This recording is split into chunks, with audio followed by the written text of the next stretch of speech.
Dame, in that third quarter, you guys had tied it up at one point. What happened after you got that? I think it was a three. You tied it up, and then it seemed like the wheels just kind of came off. What happened from your point of view?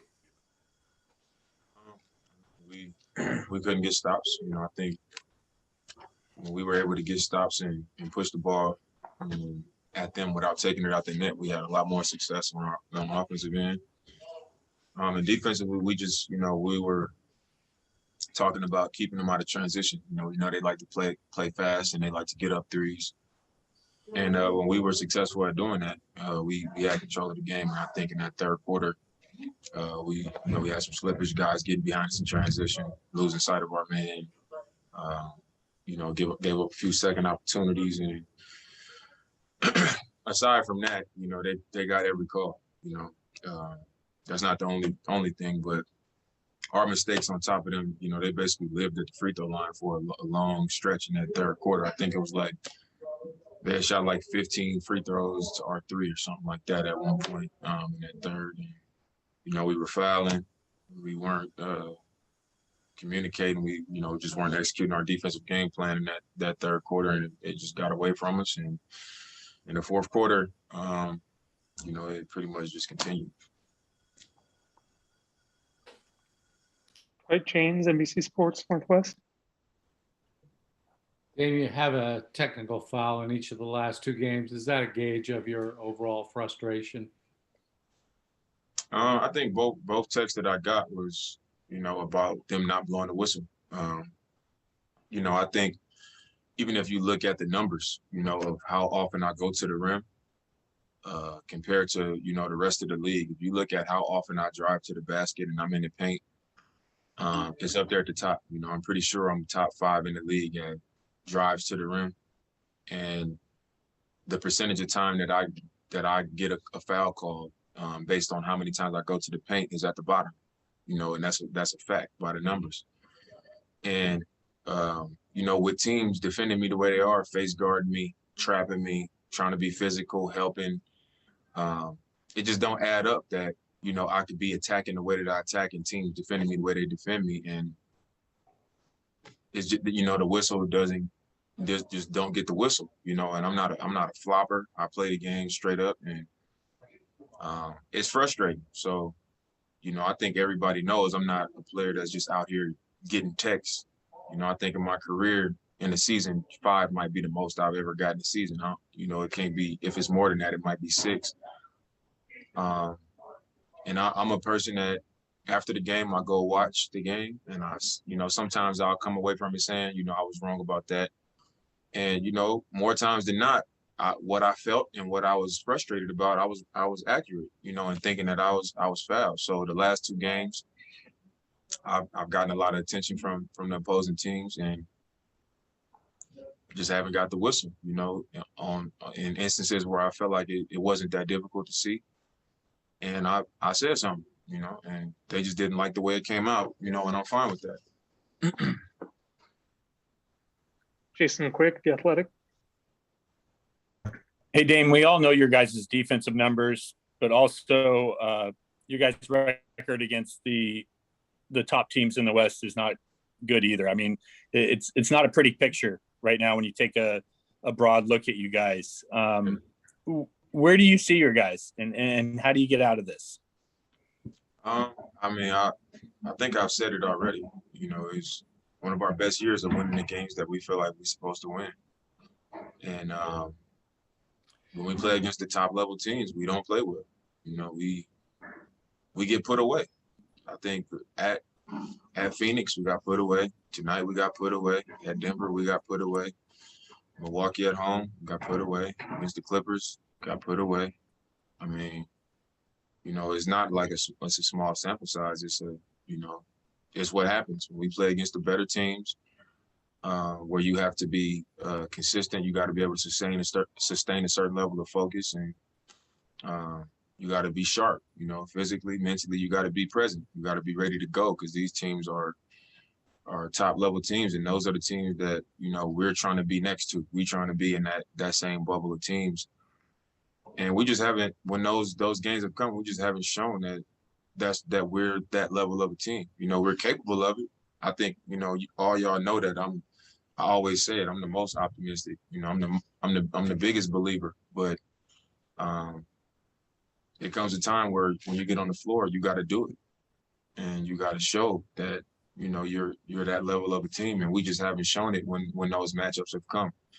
And that's where the growth, and that's, where we got to, make some strides in that area. Agent McCord, Coin. I mean, Oh, sorry. Go ahead, Jason. I was just going to say, I mean, that's some concerning stuff. There's 21 games left in this season, and we're talking like that, I mean, that's just the I guess truth. what's the way out of this? I know it. Yeah. You got to look in the mirror. You got to look in the mirror and you got to, you got to look at it. You got to look at the games that we've won. You got to look at the games that we've struggled in. And the games that we struggled in have been against the top level competition. I don't think it's hard to see. I'm not saying nothing that's not obvious. And I think for us, the first step is acknowledging the fact that that's just the truth. And, just being sharp and being locked in and just taking that to heart, having some pride about that, that fact that we don't play well against the top level teams. We got to take that to heart. We got to have something to prove, have some pride about those games. And I think that's the start. That's how you start to dig yourself out of those type of performances against the better teams. AJ, go ahead. Thanks. So Dame, I know you are somebody who watches the game back 2, 3, 4 times. It seems like that third quarter is where things consistently, it's like one thing goes wrong and then it just avalanches. What are you seeing, or what's happening on the floor in the third quarter that makes one mistake turn into sort of a domino effect more often than not in these games that you guys really struggle defensively against the better teams? I don't think it's one thing. I don't think I could look at tonight and say it was the same thing as last game. Like tonight, I thought in the first half we controlled, keeping them out of transition.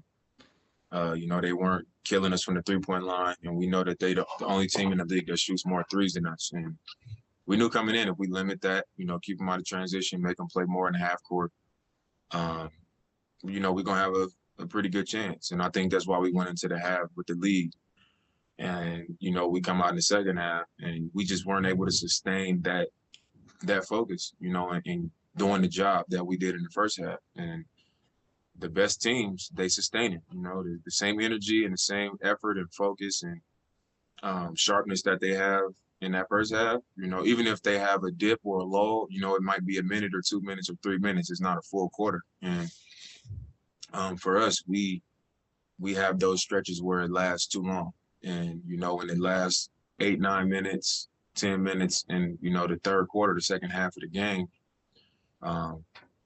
you get to the point where it's like we got, we down 18, 19, which is not a lot in this league. But when you're not playing well, you're not playing the way you need to play to have a chance, it might as well be 30, and you only got 12 minutes left, one quarter. So we just didn't sustain what we did in the first half. And I think that's the one common thing in, all of these games where the third quarter kills us is like, we'll be doing just fine, the first half, and sustaining it is where the issue is. And, we just haven't been consistent enough. We haven't been able to hold it to that level for long enough throughout games. And against the best teams, that's going to kill you. So I think that's the one thing that I could probably point to that's been an issue for us. Aaron Fentress, the Oregonian. Damian, Nurkic is back, but he's not 100% back. He's not all the way back. He's still on a minutes restriction. Is there hope that if he can get to 32, 33 minutes per game, that can help maybe bring some more cohesiveness, especially on the defensive end?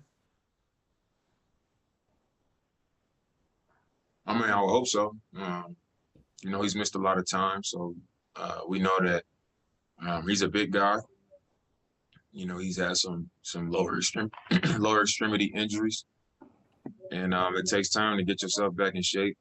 He's on a minute restriction. So, finding rhythm on the minute restriction is tough. while you work your way back into shape, you know, from not playing it so long and, you know, being such a big person. It's tough. So, you know, we gotta give him time, and you know that takes time. We can't expect him to come back from missing so much time and just, you know, snap right into it.